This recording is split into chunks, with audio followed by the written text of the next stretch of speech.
Gerard joins us now with, I guess, another look at weather. Yeah, we saw some great shots from Peter there. Yeah, that camera is doing pretty well from upstairs there. So, well, the weather situation is what it is. Since about 11 o'clock, 11:30 or thereabouts this morning, we've been under tornado watch. Yeah, but it has now been lifted, which is good. Battleford's an area, though, since at about 1:24, they've joined the situation, so to speak. So let's see what we're dealing with here, alrighty? Currently, we're sitting at 18. We've had quite a bit of rain, some of it particularly sharp in the middle of the afternoon, and we're sitting at 82% humidity. The wind's still moving around quite a ways, and as we compare across the region, a bit of rain, spotty bits of it in Cold Lake and area, a bit more sunshine at Battleford's, 1 or 2 clouds moving around, yes, and we will update the whole situation with the cast a little later on in the news program. Coming up, the Vic Juba Theatre will soon celebrate 10 years of community theatre. We'll have a preview of the festivities after the break.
The Vic Juba Community Theatre is creeping up on its 10-year anniversary, and there are big plans in place to celebrate the milestone. Elise Cox has more.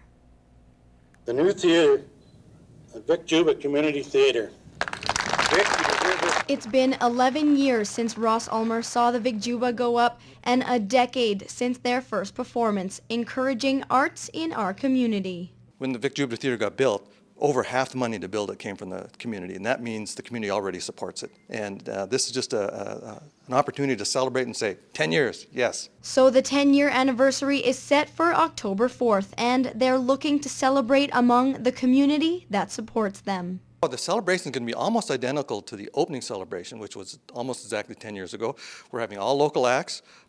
We've got a couple of really exciting things, like there's 4 pianos on the stage at one time, never been seen before in Lloydminster. But what I remember most exciting is at the original opening, Larry Lennox set off fireworks inside. And we're going to have fireworks to end the program, so you got to be there to see it. The theme is Hollywood, with a red carpet event beforehand. 550 tickets are being sold, but already 100 have flown out of the box office. To purchase your tickets, visit the Vic Juba website. Elise Cox, Newcap News. And local business owners looking to boost their company's profile have the chance to star in a reality-based business TV show. The CBC is holding a casting call across Alberta to appear in The Big Decision.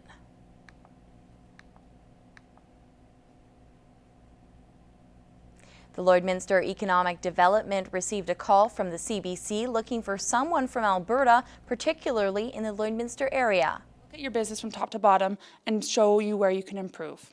And in the end, the big decision, they have investment dollars, so they could invest in your company, which would be great. To be eligible, business owners must have sales of at least $500,000 over 5 years and have more than 5 employees. Great exposure, as well as these people know their staff. They know business, and in the end, they could have an investment opportunity out of it. So it would be fabulous for a Lloydminster business to be featured. For more information and to apply, you can visit the websites on your screen. Canadian travel overseas has hit a 40-year high. According to a new Stats Canada study, Canadians are now traveling abroad more than ever before. Stefan Kaczmar has the story. In the month of June, Canadians crossed the border in record numbers. The American border is the focal point of this significant raise in travelers, and the Canadian dollar is one of the main reasons for the increase. That has a huge effect. It was really nice when the Canadian dollar was 76 cents because you made money on the exchange, but when it's the other way, you lose money, you lose margin. So it makes a big difference for us. Most overnight trips were by car, and the increase should come as no surprise as the border regulations changed as of June 1st. Before, travelers on one-day trips were only allowed to declare $50 coming back to Canada. Now $200 worth of goods are allowed to return. Other changes were also made. I think the government did a good thing for the travelers when they changed the duty-free allowance up to $800 after 48 hours. So it keeps people honest, and it's a generous amount, and it makes sense. For some, the United States simply presents more appeal because it's just an escape from Canada. They've been positive so far. We go down for vacations mostly. Mostly because of the weather and the different scenery that we don't have or don't get here. Despite Canadians driving to the United States, travel agencies don't have anything to worry about. From Lloydminster, they still have to drive to Edmonton or Saskatoon, park a car, have a lunch, maybe get a hotel stay, so it does increase the travel and hospitality industry. Stefan Kaczmar, Newcap News. We now go to Kayla Buchanan, host of Around the Region. She has a preview of what's coming up on her show tonight on CITL. Thanks. We have another great show coming up tonight at 7:30. On Around the Region, we're going to spend a day at a local winery where we got to tour the orchard, pick some berries, and take part in their traditional Saskatoon Stomp, which was a lot of fun. Also, we address the major concerns facing our watershed and the water quality here, and we'll tell you how it will affect you at home. And as well, we meet a man whose handmade birdhouses have raised almost $120,000 for local charities. All that and more is coming up tonight at 7:30 on Around the Region.